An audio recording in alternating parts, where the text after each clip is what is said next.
Okay, so for exercise 7, we're going to set up repeating tabs, which is when you want to have tabs that are evenly spaced. There's an option for it. So first I'm going to make sure my ruler is aligned to my text frame, as always, is the first thing.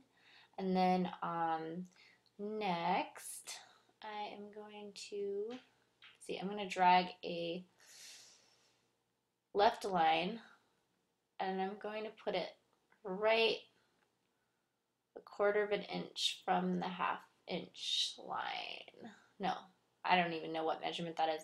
You know what, I'll just leave it at the half-inch marker just to make the demonstration look better.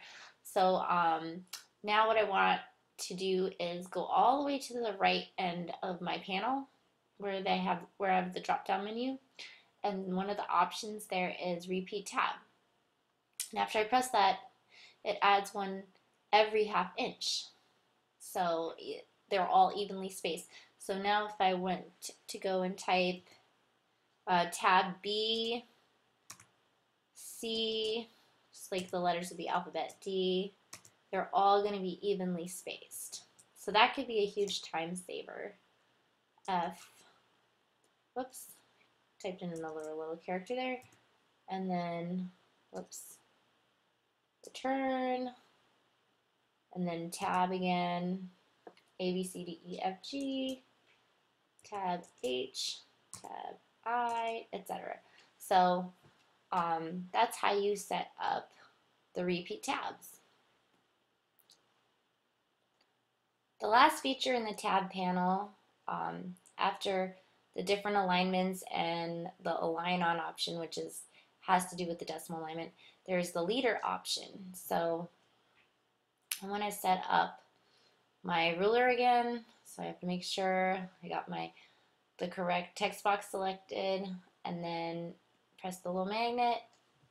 Now what I can do is I'm going to add a right alignment. So as you can see in the text body, there's information and then the name over to the right. So let me see, I'm going to add a right tab here and move it all the way to the edge of the ruler so that all the names of I guess these are songs, performances, and so all the people who are playing the performances are on the right. And then in order to create some connection between the two, because there's kind of a big gap, you can add what's called a leader, and usually they're dots, but you can put any character in there actually. But I'm going to put a period or a decimal, whatever you want to call it, and then hit enter.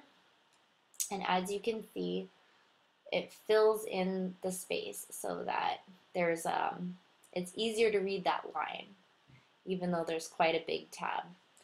And what you're supposed to do actually is put after the dot, the period, you're supposed to put a space and then hit enter so that there's a little bit more space between the dots, otherwise they seem too close. For exercise 9, to create line leaders, they use the same technique. So again, I'm gonna make sure that this is connected to the right text frame.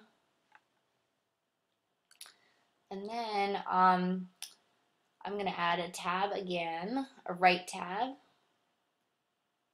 so that my tab goes all the way to the edge of the ruler pretty much. Whoops, I think I went too far. What happens is sometimes I drag my tab way too far to the right, and then I go beyond this little marker here that tells me that that's the edge of the text frame, the inside of the text frame. So I have to just remember to put my keep it inside. Don't drag it too far to the right. Okay, so that's good. And then instead of putting the dot leader, I'm going to put an underline, which you can do by holding shift and pressing on the dash key. And then it should, if I hit enter, should fill in. There we go. So that's how you do what's called a line leader. And you can use this for raffle tickets and so many things. It's very useful to have an underline that's filled in for you all the way to the tab point.